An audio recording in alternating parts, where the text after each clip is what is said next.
Based in Fort Wayne, Indiana, Aunt Millie's is one of America's most established family-run bakeries, delivering their daily bread for more than 100 years. Bravo! And their deluxe white bread has been a bestseller from the very beginning. What we refer to as our king bread. Consumers consider this a premium bread at a value price. They're looking for softness, be flavorful, moist. No one likes dry bread. This is the type of bread where it'll stick to the roof of your mouth a little bit. Rod, you're making me hungry. Show us how you make that magic. I weigh off the ingredients that go into the bread. If you don't get it right, it's going to mess the loaf of bread up. Bread making seems like an exacting science.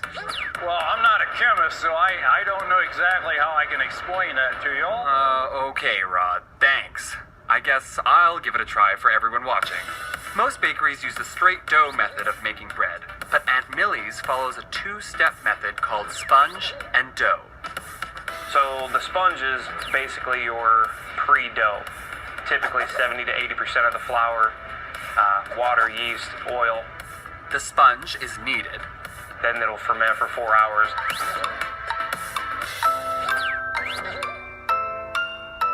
They do say good things come to those who wait.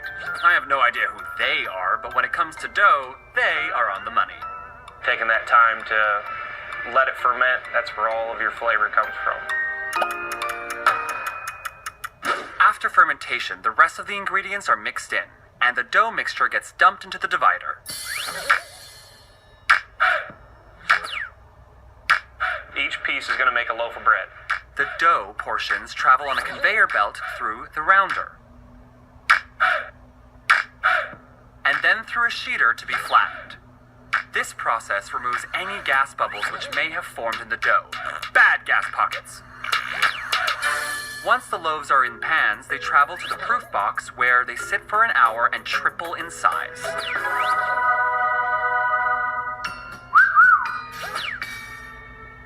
Finally, the loaves are ready for the heat. They're baked at 415 degrees for 17 minutes. The loaves come out of the oven and through the depanner. Now it's time to go up. The loaves travel 1 mile around the bakery to cool on this super conveyor. It travels down to those slicers. We can give it a thickness of up to 7/8 of an inch down to about 1/4 of an inch per slice.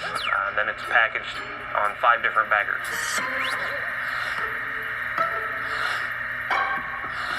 In a standard loaf of white bread, there's 22 slices and 2 ends. Once the loaves are bagged, they get tagged with a freshness date and packed up for delivery throughout the Midwest. The best thing about working at a bread plant is the aroma. The aroma can't be beat. But what about the taste, Rod? Today's run was very good. Soft, moist. I can fold the slice in half and it doesn't tear. That's good.